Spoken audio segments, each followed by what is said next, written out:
Good morning students, how are you? Today's topic is Special Financial Institution। आज हम इसका part 2 करेंगे। इसके पार्ट फर्स्ट में हम 4 फाइनेंशियल इंस्टीट्यूशन के बारे में पढ़ चुके हैं।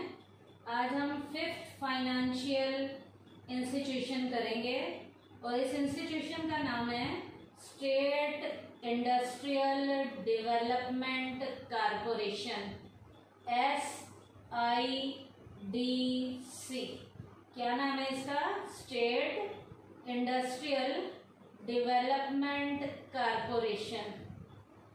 इन India many state governments have set up SIDC in their respective states. हमारे इंडिया में, हमारी भारत सरकार ने हर स्टेट में स्टेट इंडस्ट्रियल डेवलपमेंट कारपोरेशन को सेटअप किया है। हमारी सरकार ने हर स्टेट में।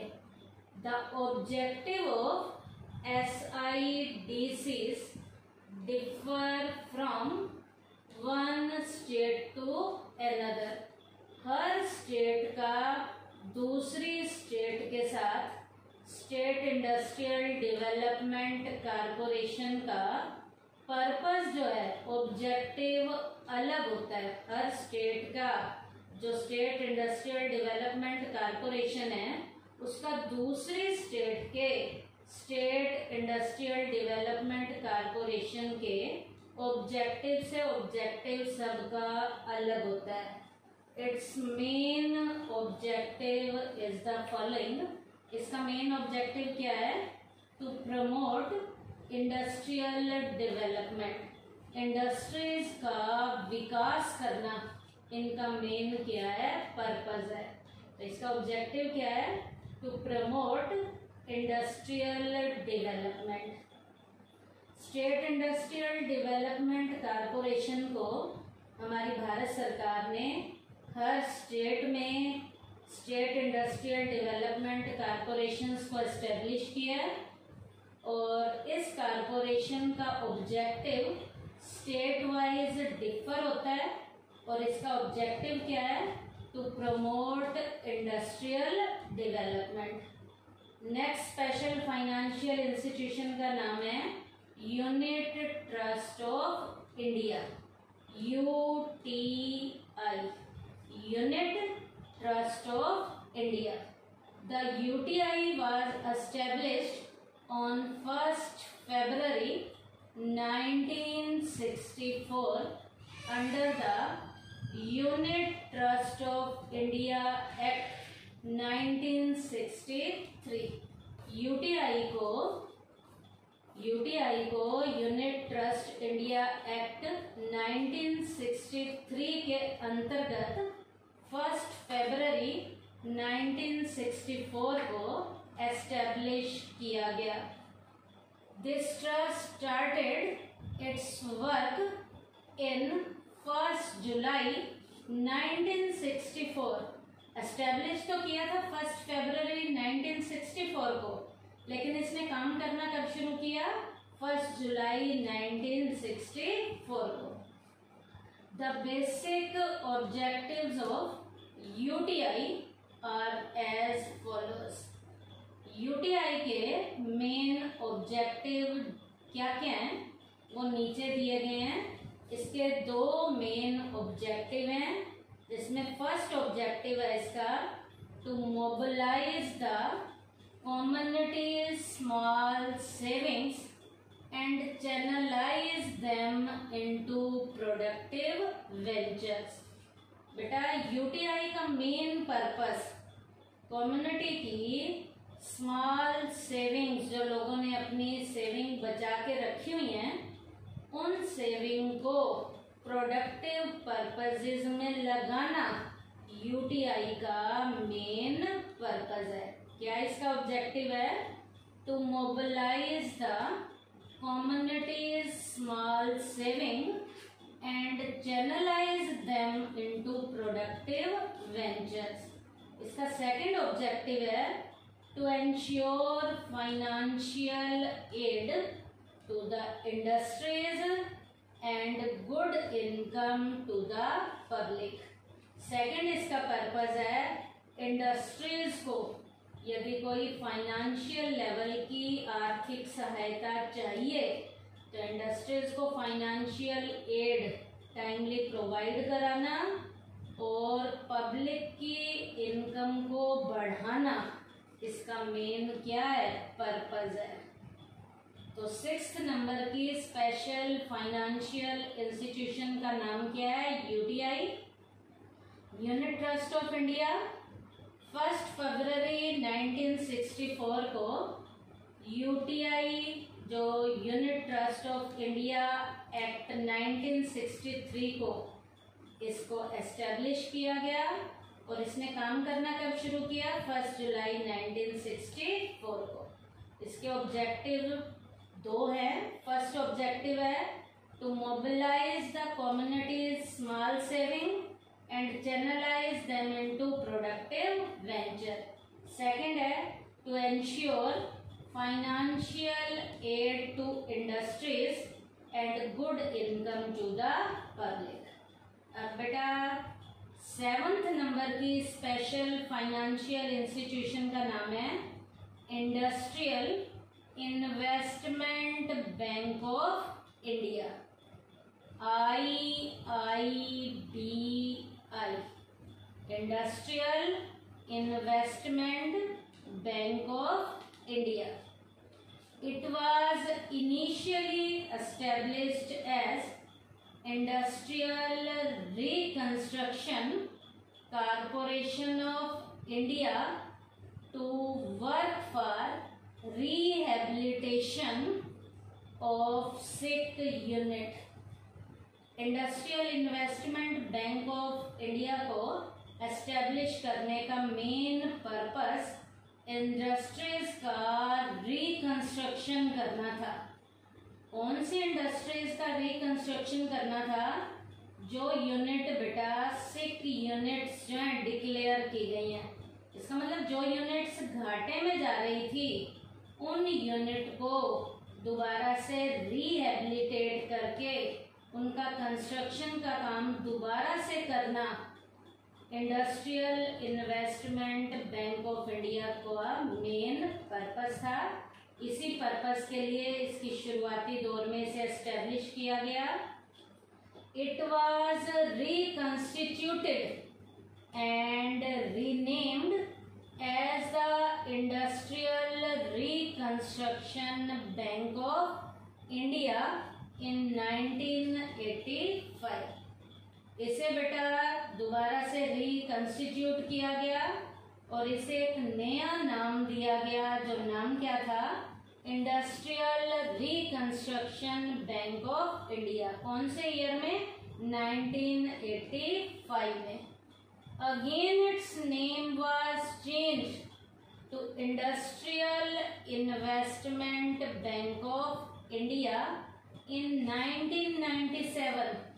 1985 के बाद 1997 में इसका नाम दोबारा से चेंज कर दिया गया और इसका नाम क्या रखा गया, industrial investment bank of India इसका नाम रखा गया।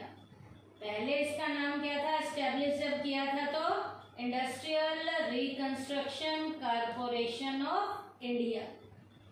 अब बेटा फिर इसको चेंज किया गया 1985 में। 1985 में इसे रिकंस्टिट्यूट और इसको रीनेम दिया गया क्या, industrial reconstruction bank of India. फिर 1997 में इसका नाम फिर चेंज किया गया और इसका नाम क्या रखा गया, industrial investment bank of India. Its main objective is as follows. इस इंस्टीट्यूशन के ऑब्जेक्टिव क्या क्या है, नीचे दिए गए हैं, जिसमें फर्स्ट है to reorganisation of share capital of sick unit. Sick units जितनी भी हैं उनकी शेयर कैपिटल को रीऑर्गेनाइज करना, दोबारा से बनाना इनका मेन ऑब्जेक्टिव था। Second, to improve management system of sick unit, sick units के मैनेजमेंट के सिस्टम को इम्प्रूव करना, सिक यूनिट्स के मैनेजमेंट के सिस्टम को इम्प्रूव करना इसका सेकंड मेन ऑब्जेक्टिव था। Third, to provide finance at liberal terms, sick units को सस्ती दरों पर फाइनेंस प्रोवाइड कराना भी इस यूनिट का मेन ऑब्जेक्टिव था। इसके 3 ऑब्जेक्टिव थे, क्या क्या? To reorganisation of share capital of sick units, to improve management system of sick units, to provide finance at liberal terms. Last special financial institution का नाम है life corporation of India, LIC. LIC was established in 1956 under the LIC Act 1956. After nationalizing 245 existing insurance companies, LIC का establishment 1956 में LIC act 1956 के according किया गया। किसके बाद? 245 एग्जिस्टिंग इंश्योरेंस की कंपनी के राष्ट्रीयकरण के बाद। 245 एग्जिस्टिंग इंश्योरेंस कंपनी के नेशनलाइजेशन के बाद 1956 में LIC एक्ट 1956 में लाइफ कॉर्पोरेशन ऑफ इंडिया को एस्टेब्लिश किया गया। Its main objective are as follows. इसके मेन ऑब्जेक्टिव क्या क्या हैं?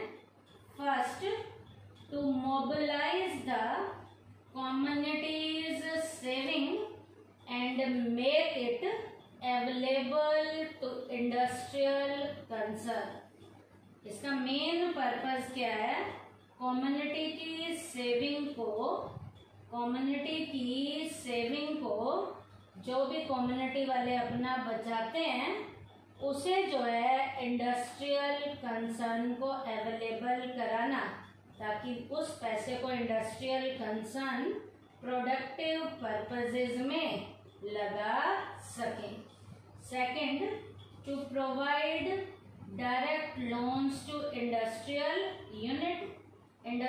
यूनिट को डायरेक्टली लोन प्रोवाइड कराना भी इसका मेन पर्पस है। थर्ड, टू इन्वॉल्व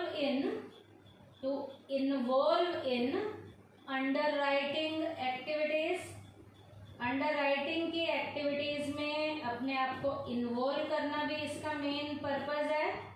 अंडरराइटिंग की एक्टिविटीज में इन्वॉल्व का क्या मतलब है? कमीशन लेना, कमीशन से रिलेटेड जो एक्टिविटीज होती हैं उसमें अपने आप को इन्वॉल्व करना इस यूनिट का पर्पस है। लास्ट है, to subscribe in shares and debenture, shares और डिबेंचर के सब्सक्रिप्शन का काम करना भी इसका मेन क्या है? ऑब्जेक्टिव है। तो इस यूनिट के LIC के, जिसे LIC एक्ट 1956 के अकॉर्डिंग 1956 में एस्टेब्लिश किया गया, 255 एग्जिस्टिंग इंश्योरेंस कंपनीज के नेशनलाइजेशन के बाद इसके ऑब्जेक्टिव क्या क्या थे? To mobilise the communities saving and make it available to industrial concern, to provide direct loans to the industrial unit, to involve in underwriting activities, और लास्ट है to subscribe in shares and debentures. तो ये LIC का और उसका मैंने आपको क्या बताया? ऑब्जेक्टिव बताया। तो आज के टॉपिक में हमने क्या किया बेटा? स्पेशल फाइनेंशियल इंस्टीट्यूशन में हमने बेटा रिमेनिंग स्पेशल फाइनेंशियल इंस्टीट्यूशन की हैं, जिसमें सबसे पहले किया है state industrial development corporation SIDC, उसके बाद किया है unit trust of India UTI, उसके बाद industrial investment bank of India IIBI, और लास्ट हमने किया है लाइफ कॉरपोरेशन ऑफ इंडिया। तो आज हमारा ये टॉपिक फिनिश हो गया। क्या? Special financial institutions. Thank you बेटा।